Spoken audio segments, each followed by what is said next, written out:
Cleopatra did not die by the romantic, noble asp bite we have been taught.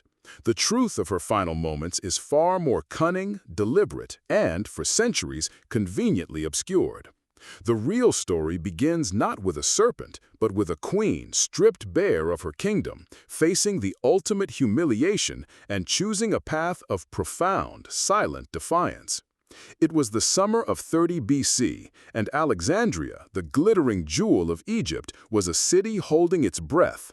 The air, thick with the scent of spices and fear, hummed with the inevitability of change. Rome's iron fist was tightening around the neck of the last independent Hellenistic kingdom, and at its head was Octavian, a young, ruthless general who had just crushed Mark Antony, Cleopatra's lover and ally, at the Battle of Actium. Antony, defeated and disgraced, had already fallen on his own sword, or so the official story went, leaving Cleopatra, the legendary queen, utterly exposed. Her world, a vibrant tapestry of power and pleasure, was unraveling.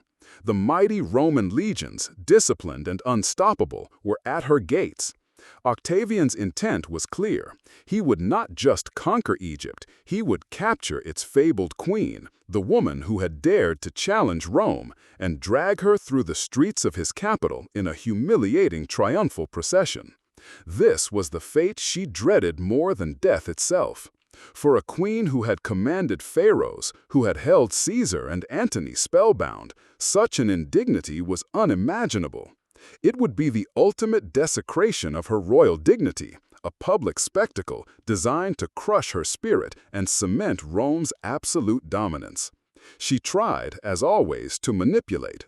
She sent word to Octavian, requesting an audience, deploying every ounce of her famed charm and intelligence. Perhaps she could still weave her magic, persuade him, find a way out. Did she truly believe she could sway the man who had outmaneuvered the greatest generals of his age? Or was this a final desperate play, buying precious time, setting the stage for her final, irreversible decision? When Octavian finally granted her an audience in her own palace, the air crackled with a palpable tension. He found her in an apartment, ostensibly mourning, surrounded by portraits of Caesar, dressed in simple black.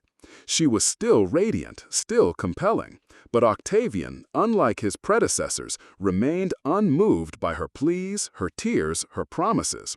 He listened with cold, calculating eyes, offering vague assurances, all the while knowing she was his ultimate prize. His indifference was a death knell to her hopes. The realization must have washed over her with the force of a cold Mediterranean wave. There was no escape, no negotiation, no reprieve from the fate of a Roman captive. The image of herself, shackled and displayed like a wild beast for the jeering Roman crowds, would have been an unbearable torment. This profound shame, this ultimate loss of control, was a fate she would deny them. This decision, born of defiance and an unyielding will, set in motion the events of her final hours. But, if not the asp, then what?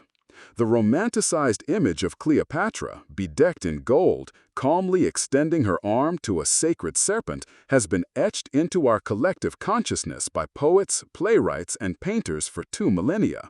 Shakespeare immortalized it. Hollywood glorified it. It made for a compelling narrative, a queen choosing a divine death, maintaining her mystique even in defeat. Yet this graceful, almost theatrical demise, convenient as it was for both Roman propaganda and later artistic interpretations, hides a more chilling truth. The asp, a symbol of royal divinity, was a powerful, symbolic end, but was it a practical one? Think about it. Cleopatra was under heavy guard. Her chambers would have been meticulously searched.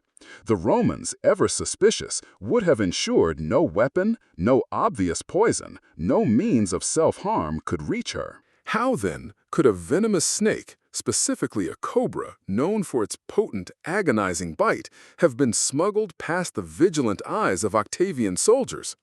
The traditional story speaks of a basket of figs, the serpent hidden beneath. But a cobra's venom causes immense pain, swelling, paralysis, and a slow, agonizing death, often over several hours. This was not the quick, dignified exit history recorded for her. The accounts, even ancient ones, are rife with inconsistencies. Plutarch, writing over a century after the event, mentions the asp theory, but also notes that no one actually saw the snakes. He says some suspected she used a poisoned hairpin. Dio Cassius, another Roman historian, talks of an ointment, or perhaps a potent drink. These ancient voices, though often shaping the narrative, also harbored their own doubts. Their whispers hinting at a more prosaic, less dramatic, but far more certain method. What if the truth was less about a bite and more about a draft? The most plausible and most historically consistent explanation for Cleopatra's death lies not with an exotic reptile, but with a swift, potent poison. Imagine her final moments. The queen, clad in her finest royal raiment, perhaps with her two loyal attendants, Iris and Charmian, by her side. The chamber would have been hushed, filled with the scent of expensive incense, masking any other odors. No frantic struggle, no terrified screams. Instead, a deep, chilling calm. The poison, a liquid, would have been prepared with meticulous care, designed for a rapid, relatively painless departure. Perhaps her personal physician or his trusted eunuch delivered it. This potent concoction, likely an extract of hemlock or a similar fast-acting neurotoxin, would have been easily concealed, disguised, and administered. This method aligns perfectly with the accounts of her almost instantaneous death, a peaceful passing discovered only when Octavian's men, anxious to secure their living trophy, burst into her chamber. They found her lying on her royal bed, adorned in her queenly attire, already gone. Iris lay dead at her feet, Charmian weakening, adjusting Cleopatra's diadem with her last breath. These two loyal women, companions in life, were also companions in death. Did they too receive a bite from the mythical asp, or did they, like their queen, share in a final communal draft? The latter seems far more logical, a silent pact of loyalty in the face of inevitable defeat. Octavian, upon discovering her death, was reportedly furious. His rage wasn't for the loss of a life, but for the loss of his brand spectacle. He wanted Cleopatra alive, paraded through Rome, a testament to his triumph. Her suicide, regardless of the method, robbed him of his ultimate prize. Yet he permitted the story of the asp to circulate. Why? Because it served his purpose. A foreign queen, exotic and mysterious, taking her own life with an ancient, sacred serpent. It fit the Roman narrative perfectly.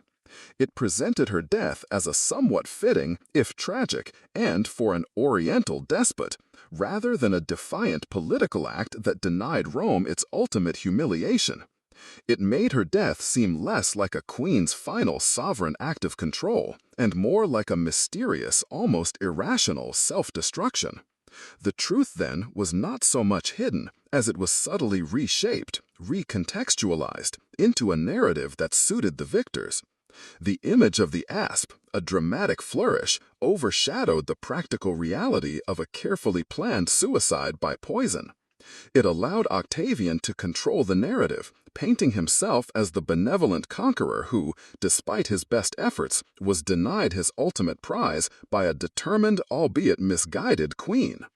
This deliberate construction of history meant that for centuries, the world believed the romanticized version, a story more palatable, more dramatic, and certainly more convenient for the Roman Empire's grand narrative.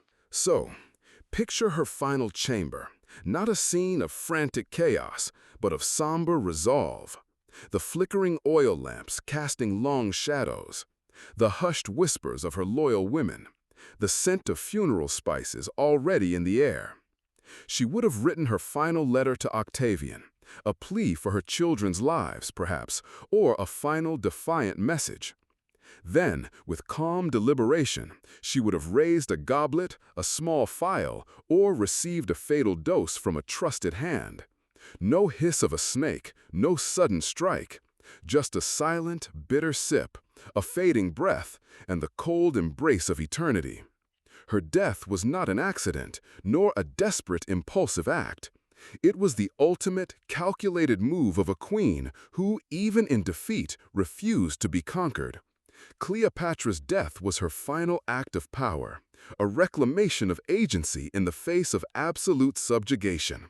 By choosing her own end, by denying Octavian his theatrical triumph, she ensured that her legacy would be one of defiance, not disgrace. The asp myth, while enduring, ultimately obscures the profound strength and iron will of a woman who shaped history, not just with her life, but with her strategic, final, magnificent exit. What other truths, we must wonder, lie similarly veiled beneath the romanticized fictions of history?